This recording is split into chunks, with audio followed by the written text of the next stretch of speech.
The unnatural silence. The silence on the command deck was unnatural. Not the calm before a storm silence, but a calculated, fabricated void, as though someone had reached in and plucked the sound from the air. Commander Nadira noticed it immediately, even before the red light blinked over the communications panel. Her feathered crest twitched, a subtle movement hidden beneath the elaborate braid of silver-blue hair that fell over her shoulder. Something was wrong. She stood alone, watching the stars blur past through the viewing screen. The Vespera was slicing through subwarp space, its slipstream humming beneath her feet like a great mechanical heartbeat. A crew of 172 souls, and yet she'd never felt so isolated. Her gloved hand hovered over the control interface. No messages from Central Command. No security pings. No damage reports. Just the soft green glow of the interface and the distant murmur of the ventilation system. Suspiciously normal. "Jorith," she said aloud, breaking the quiet. Her voice was answered by static, then a crackle, then a voice barely audible. Yeah, Commander. Bit busy right now. The filtration system's trying to eat my boot." Nadira blinked. "Clarify." "It, latched onto me," Jorith said. "Not emotionally. Physically. Which is actually worse." Despite herself, Nadira smirked. Jorith always had that effect.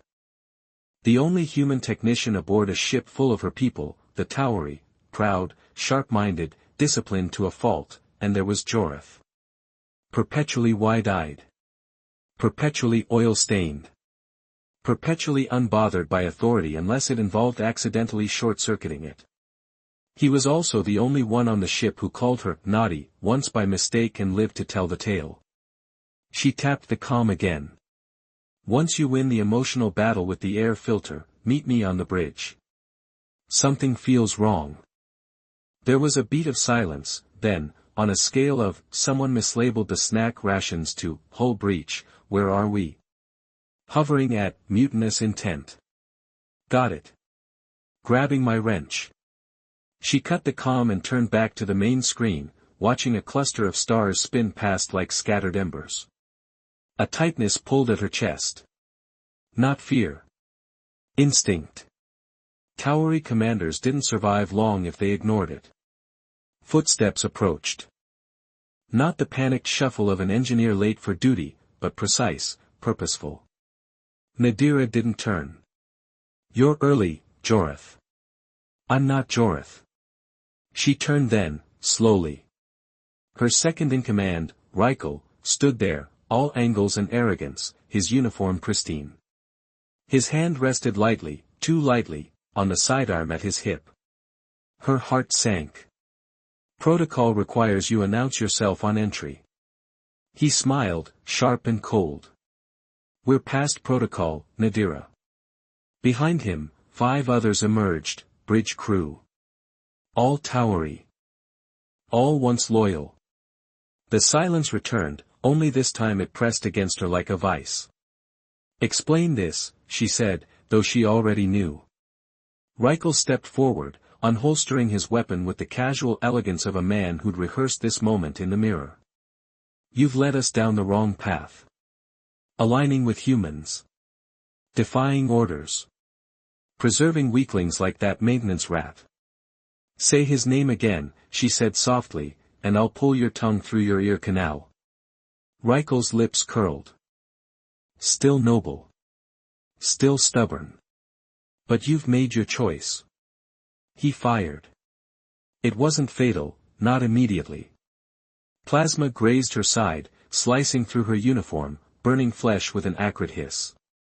Nadira dropped, hand instinctively clutching the wound, eyes wide more with betrayal than pain. The world tilted.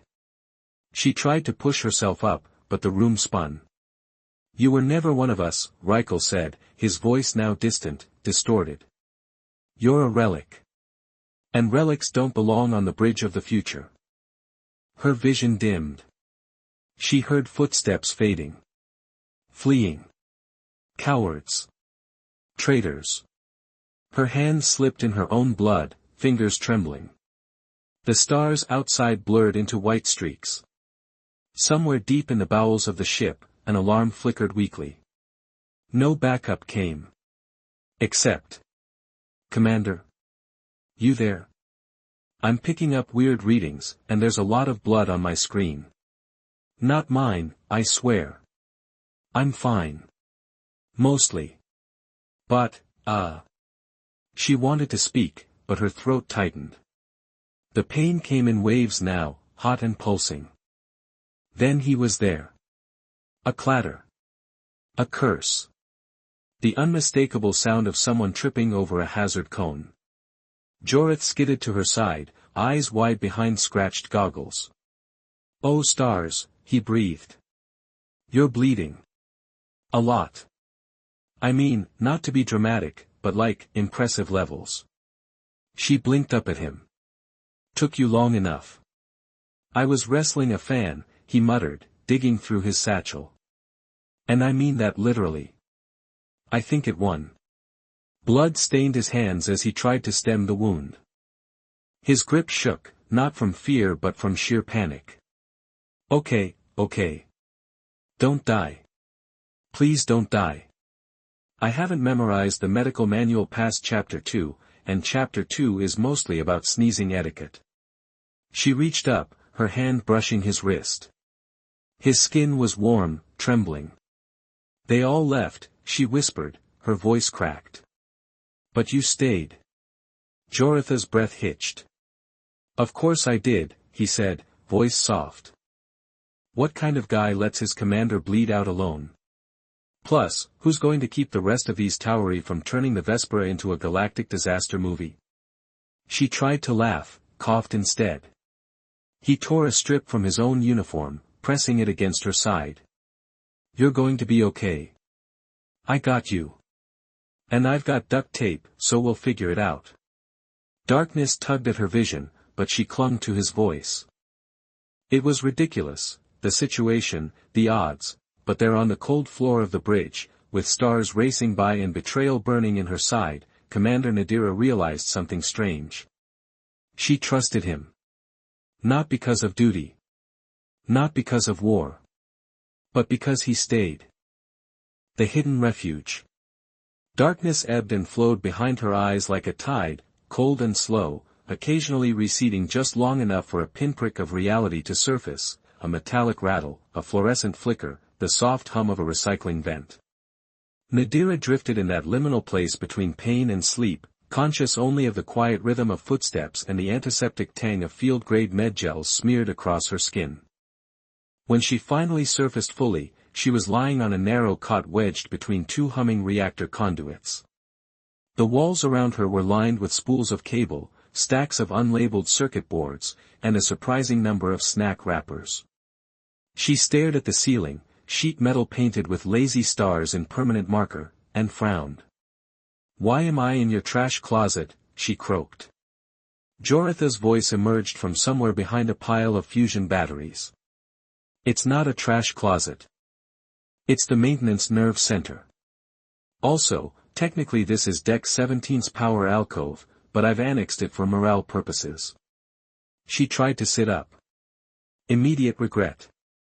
A spike of pain flashed through her torso, and she fell back with a hiss. Easy, Jorith said, hurrying into view. His hair looked like it had been styled by a malfunctioning airlock, and there was a black smear on his cheek that might have once been pudding. Or grease. She chose not to ask. You got hit pretty bad, he added, crouching beside her. I patched you up with a combo of med gel, industrial sealant, and a prayer to the backup generator. You're lucky your vitals are even readable. Nadira narrowed her eyes. Did you use duct tape on me? He looked mildly offended. Only on the edges. To keep the bandage in place. And because, fun fact, duct tape adheres beautifully to Tauri skin. She stared at him. I read a manual, he said defensively. Despite herself, a small laugh escaped her.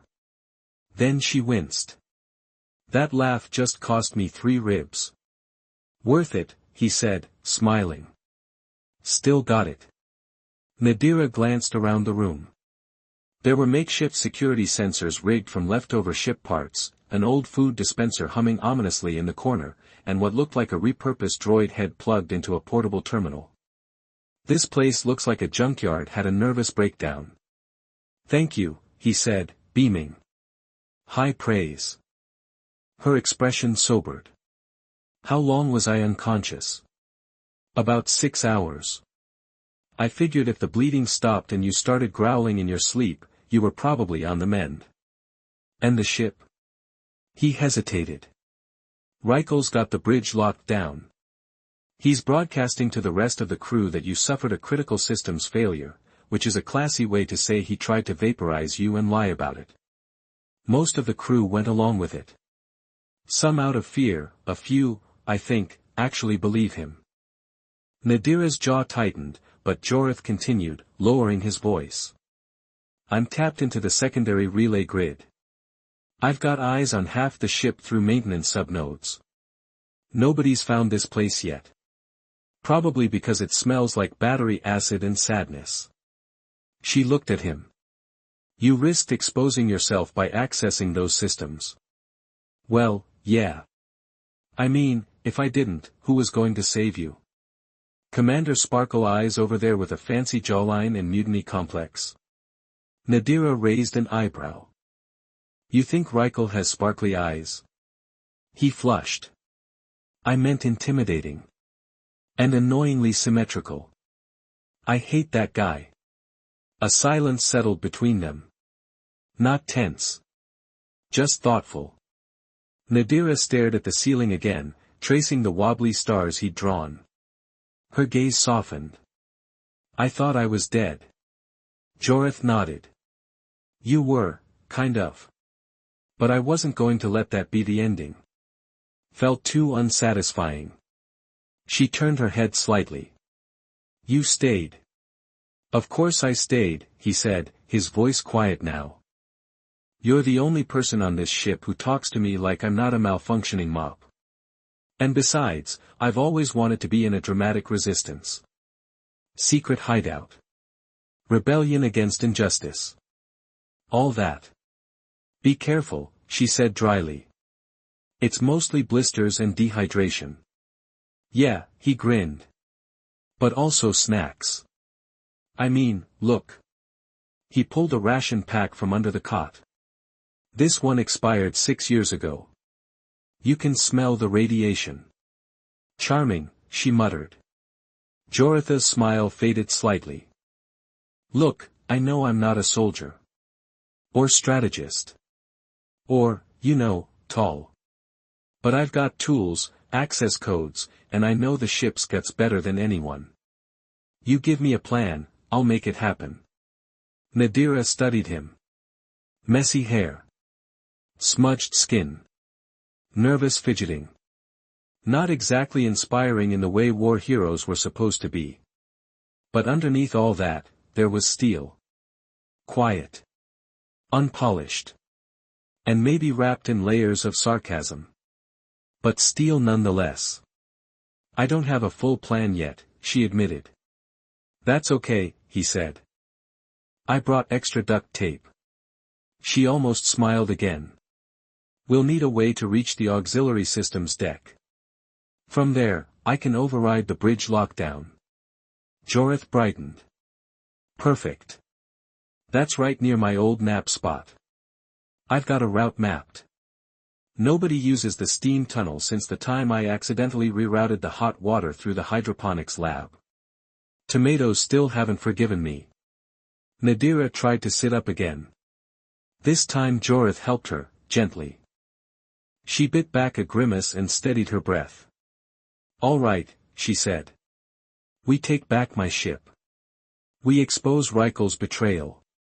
And we make sure no one ever calls me dead again. Jorith saluted badly. Operation Undeader Commander is officially a go. Let's work on the naming. Okay. Maybe Operation Cosmic Comeback. She groaned. Stars help me. As they moved side by side toward the hidden hatch behind the cooling duct, Nadira felt something she hadn't in days. Not just pain. Not just anger. Hope. Mixed with mild irritation. And perhaps a very tiny fondness for humans who never knew when to quit. Joreth had transformed the alcove into something resembling a war room, if war rooms were typically decorated with half-dismantled droid parts and motivational posters featuring cartoon rockets. He unrolled a crumpled schematic on a makeshift table constructed from supply crates. "Okay, so here's what we know," he said, tapping the blueprint. "Reichel's got the bridge. Most of the senior staff are either with him or scared into compliance. Communications are locked down, he's broadcasting your accident on repeat." He made air quotes with his fingers. "And he's got guards posted at all the major junctions." Nadira leaned forward, wincing slightly. "What about the security protocols?" "Changed." But, Joretha's face broke into a grin. He forgot about the tertiary backdoor systems. Classic Reichel. Too pretty to remember all the codes. "Focus, Joreth." "Right, sorry." He pointed to a narrow passage on the schematic. "The steam tunnels will get us to auxiliary control. From there, we can access the ship's core systems without triggering any alarms." Probably. He shrugged. "I'm an optimist. It's why humans survived this long." Nadira studied the map, her tactical mind already plotting contingencies. "We'll need weapons." "About that." Joreth reached under the cot and pulled out a small crate. Inside were 2 plasma pistols, a handful of stun grenades, and what appeared to be a modified engineering torch. "I've been collecting things. Just in case." She raised an eyebrow. "Just in case of mutiny?" "Just in case of anything," he said, suddenly serious. "The universe is a big place. I like being prepared." For the first time since waking, Nadira really looked at him. Not the bumbling human engineer everyone dismissed, but someone who had anticipated trouble and planned accordingly. Someone who had saved her life. "You're not what you seem, are you, Joreth?" He looked away, fidgeting with one of the grenades. "I'm exactly what I seem. Just, maybe a bit more." Nadira reached for one of the pistols, checking its charge. Satisfied, she tucked it into her belt. "We move at ship's midnight," she said. "When the shift change happens. That's our window." Joreth nodded, then hesitated. "Can I ask you something?" "Make it quick." "Why do you think they turned on you? I mean, besides Reichel having obvious power-hungry villain vibes." Nadira was silent for a moment, remembering Reichel's words. "You've led us down the wrong path. Aligning with humans. The Tauri pride themselves on purity," she said finally. "Of purpose. Of species. I've been pushing for more integration with other races. More cooperation. Especially with humans." She glanced at him. "Not everyone agrees with that vision. So I'm basically the poster child for everything they hate," Joreth said with a humorless laugh. "Yes," she said, then added more softly, "and everything I believe in." Their eyes met briefly, an understanding passing between them. Then Nadira turned back to the schematic. "Get some rest," she told him. "We'll need all our strength." As Joreth moved to another corner of the alcove, rigging what looked like an alarm system from spare parts, Nadira settled back onto the cot.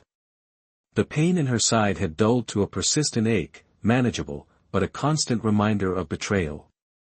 She watched Joreth work, his hands moving with surprising grace despite their size. A human among Tauri. Loud where they were quiet. Messy where they were ordered. Creative where they were rigid. And loyal when they were not. The realization settled over her like a blanket: if they survived this, nothing would ever be the same again. The steam tunnels of the Vespera were never designed to be beautiful. They weren't even designed to be walked through. They were maintenance arteries, cramped, overheated, and packed with pipes that hissed warnings like irritable serpents. Nadira ducked under a low-hanging cluster of thermal conduits, her feathered crest brushing against the moist, vibrating metal, and tried to remember a time when her life didn't involve crawling through semi-legal spaces on the edge of boiling. Behind her, Jorith grunted and swore as he bumped his head for the third time. "You know, I always imagined leading a rebellion would feel a little more upright," he whispered. "With, like, capes and inspiring speeches. Maybe a theme song." "You want a theme song while we're sneaking through a live tunnel with a pressure rating that fluctuates more than your heart rate?" He paused. "That's fair. Also, if I suddenly combust, you have my permission to lie and say it was heroic." Nadira bit down a grin, focused on the junction ahead. The auxiliary systems deck wasn't far now, just one level up and 3 pressure gates over. It sounded simple. It never was. Her side still throbbed beneath the bandages, but she hid it. She had learned long ago that leaders bled in silence. That didn't mean she wouldn't make Jorith carry all the gear. As if on cue, he shifted the pack strap to his back and winced. "Remind me again why I'm hauling a portable power cell the size of a toddler." "Because you insisted on bringing snacks," she said, climbing a narrow access ladder that looked suspiciously like it had been chewed on. "Those protein cubes are nutritional miracles. And mildly radioactive, which explains the tingling." She reached the top and eased open the hatch, peeking into the corridor beyond. Empty. Lit by flickering panels and the ever-present hum of distant engines. She slipped through and signaled him to follow. The auxiliary deck felt like a forgotten museum of obsolete systems, walls lined with blinking consoles, dormant control panels, and data cores that hadn't been touched since the ship was first commissioned. Jorith walked ahead, running his fingers reverently along a dusty display. "It's like visiting my grandparents," he murmured, "if they were made of wiring and didn't criticize my posture." Nadira ignored him, limping toward the central terminal. "This is where we can access the mainframe redundancy. From here, I can attempt a bridge override. And I can route the power without alerting Reichel," Jorith said, slipping into a secondary station like he belonged there. "I've got half the security sensors thinking this room is a waste compactor. It's both offensive and effective." She looked over. "How long have you been hacking the ship?" "I like to call it gentle persuasion," he said innocently. "And since the day I arrived, obviously." She exhaled half a laugh. "Remind me to never trust any blinking panel again." Jorith pulled a battered tablet from his tool belt and started typing. "Okay, good news, I've got us access to the auxiliary AI interface. And the bad news, the AI's been asleep for 30 years and thinks it's still 2194. Can you wake it?" "I can try, but I should warn you, last time I reactivated an old AI, it fell in love with me. It was weird. Very clingy." Nadira stared. He shrugged. "What can I say? I have a type. Apparently, so do they." With a sigh, she turned to the console and began inputting her clearance codes. "Let's just hope this one doesn't propose marriage." A soft chime echoed through the room, followed by a low, stuttering voice. "Auxiliary intelligence online. System status, ancient. Mood, confused." Nadira leaned closer. "I am Commander Nadira of the Vespera. Authorization code, Sigma 8 Theta. I need access to internal command overrides." There was a pause, then the AI said, "Oh dear, you've been shot, haven't you?" Jorith raised a brow. "It can see that. I am analyzing your vitals through environmental sensors. Also, you are bleeding on my interface." Nadira grimaced and wiped the console with her sleeve. "Requesting override," she repeated. "Confirmed. Would you like me to enact Protocol 77 Zeta?" "What's that?" Jorith asked. "Reassert command. Purge traitors. And initiate passive-aggressive ventilation control in the crew quarters." Nadira smirked. Yes. Do that. Compliance, the AI said, almost cheerfully. Also, welcome back, Commander. You are statistically likely to die within the next 24 hours. Would you like a morale playlist? Jorith jumped in. Only if it includes something with banjos. Or space jazz. The AI made a clicking noise. Processing. Playlist assembled, songs for bleeding commanders and their mechanically inclined sidekicks. Nadira returned to the command terminal, watching as lines of code rolled across the screen. The bridge locks were reconfiguring. Slowly. We'll have a window of 10 minutes. After that, Reichel will notice. Jorith looked over her shoulder. 10 minutes is plenty of time. I once reattached a whole reactor manifold and ate dinner in 10 minutes. He paused. Although, to be fair, it exploded later. Very reassuring. The console beeped again. A side panel lit up, live camera feeds from the bridge. Reichel stood at the helm, flanked by 2 officers. He was calm. Too calm. Nadira narrowed her eyes. He knows something.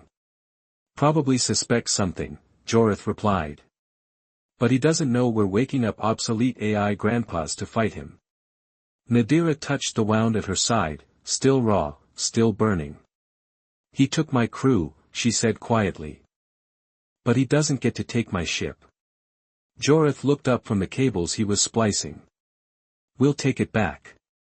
With duct tape, old code, and the most judgmental AI in the galaxy. Technically, the AI cut in, I am the 3rd most judgmental.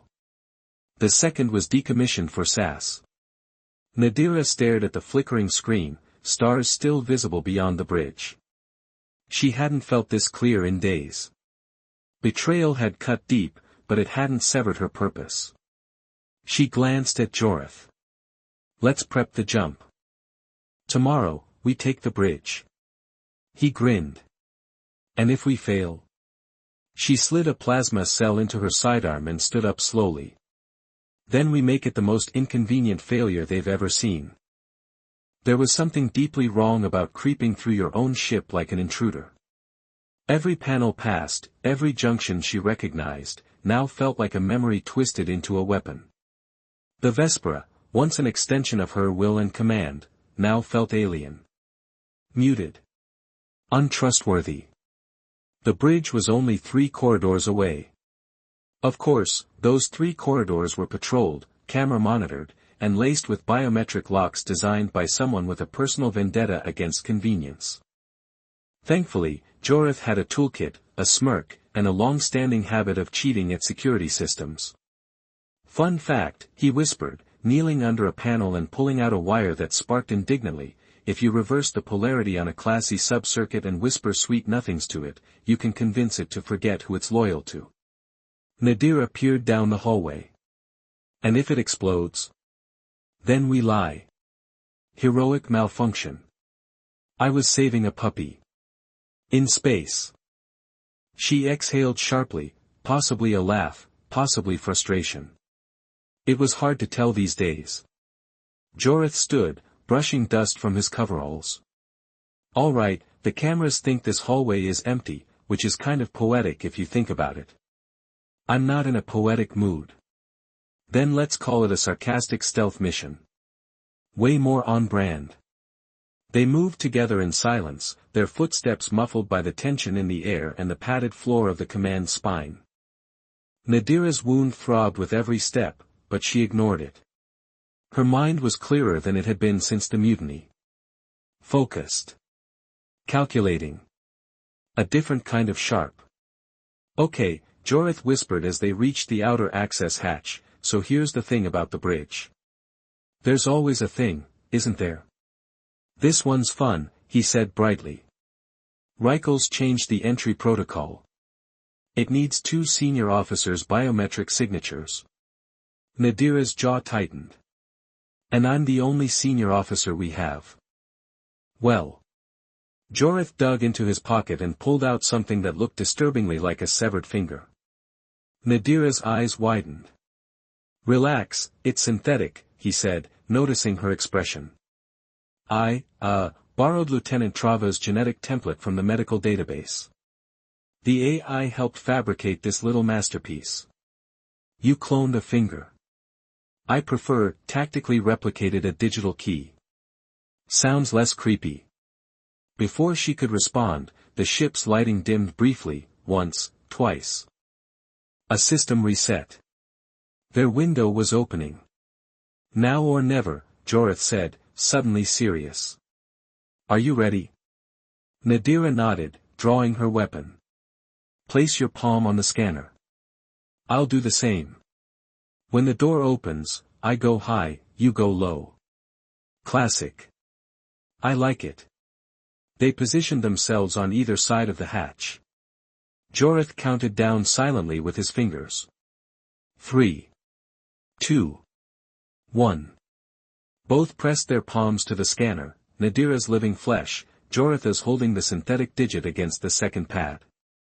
The scanner hummed, processing. For a heart-stopping moment, nothing happened. Then the light turned green. The hatch slid open with a pneumatic hiss that seemed unnaturally loud in the quiet corridor. Nadira didn't hesitate. She pivoted around the doorframe, weapon raised, targeting systems in her eyes, calculating distances and threats. The bridge was half empty, a skeleton crew, just as the AI had predicted during shift change. Reichel stood at the central console, his back to the door, talking quietly with two officers.